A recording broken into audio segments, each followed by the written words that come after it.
Je n'ai bu que du café. En plus, elle était là, l'affiche. Ah oui. Revue de presse Frédéric Vian. C'est quand même. Moi, j'étais là aussi. On ne peut pas se tromper. De quoi est-ce qu'on parle ce matin dans la presse? À part la victoire de Camille Lacour hier au championnat du monde, article que vous trouverez dans plusieurs journaux. Regardez, là, je vous ai mis la une de l'Équipe et celle du Figaro. À part ça, donc, il n'y a pas trop de quoi se réjouir dans la presse de ce matin. C'est le journal L'Opinion qui annonce la couleur. Que va-t-il se passer en France? On va voir l'opinion. Que va-t-il se passer en France à la rentrée? Quel est le programme économique d'Emmanuel Macron? Il veut supprimer les aides aux entreprises qui sont inefficaces et qui ne créent pas vraiment d'emplois. Il veut aussi baisser l'impôt sur la fortune, la taxe d'habitation ou l'impôt sur les sociétés. Alors quand on baisse les impôts, c'est parce qu'on espère que les gens et les entreprises qui paieront ainsi moins d'impôts vont dépenser plus et faire marcher le commerce et créer plus d'emplois. C'est un pari, parce qu'en pratique, ça ne marche pas toujours. À ce propos, le Parisien aujourd'hui en France est assez pessimiste.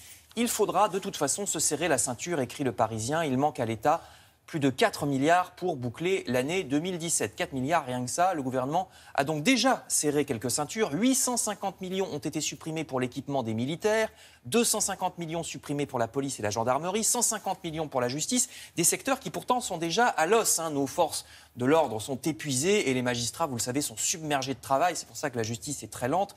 Donc c'est pas prêt de s'améliorer. Pour eux, des crédits ont été également supprimés pour les HLM. Ce qui scandalise, regardez l'Humanité.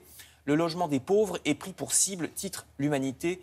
La construction de pas moins de 12 000 logements sociaux vient d'être annulée, alors que même si ces 12 000 logements avaient été construits, on serait encore très en dessous de ce qu'il faut pour loger tous les Français. L'Humanité rappelle qu'après la baisse des APL, ça commence à faire beaucoup contre le logement, d'autant plus que c'est une fausse économie parce que les gens sans domicile qui sont hébergés en urgence dans les hôtels, ça coûte beaucoup plus cher à la fin, à l'État, que si on les loge décemment dans des HLM. Article à lire dans l'Humanité.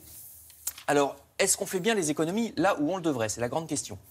Non, dit le Figaro, qui parle des gabegies françaises. Le Figaro prend l'exemple de la formation professionnelle, qui est un scandale depuis des années, parce que l'argent des impôts qui financent la formation professionnelle est distribué, cet argent, n'importe comment, aussi bien aux formateurs qui travaillent sérieusement qu'à des autres officines de formation qui, au contraire, sont peu sérieuses et qui servent qu'à faire de l'argent en donnant une formation pas sérieuse du tout. Donc, d'un côté, l'argent des impôts est dilapidé, écrit le Figaro, et puis de l'autre côté, il y a un autre problème, il y a ceux qui devraient payer des impôts et qui n'en payent pas. Libération déplore que certaines grandes multinationales ne payent toujours pas, loin de là, pourtant ça fait un moment qu'on en parle, ne payent toujours pas les sommes qu'elles devraient. Google, Apple, Facebook et Amazon, ce qu'on appelle les GAFA, c'est les initiales.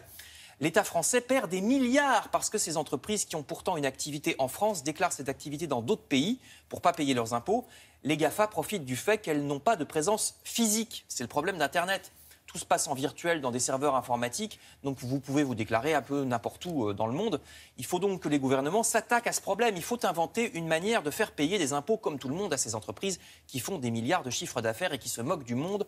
D'autant plus, ajoute Libé, regardez, d'autant plus que pour les bons élèves, c'est-à-dire les entreprises ou les gens comme vous et moi qui payent leurs impôts, c'est quand même parfaitement anormal de payer pour les autres. Donc, quand donc les gouvernements s'attaqueront-ils sérieusement à ces multinationales qui fuient l'impôt? Grand dossier ce matin de plusieurs pages à lire à ce propos dans Libération. Merci Frédéric.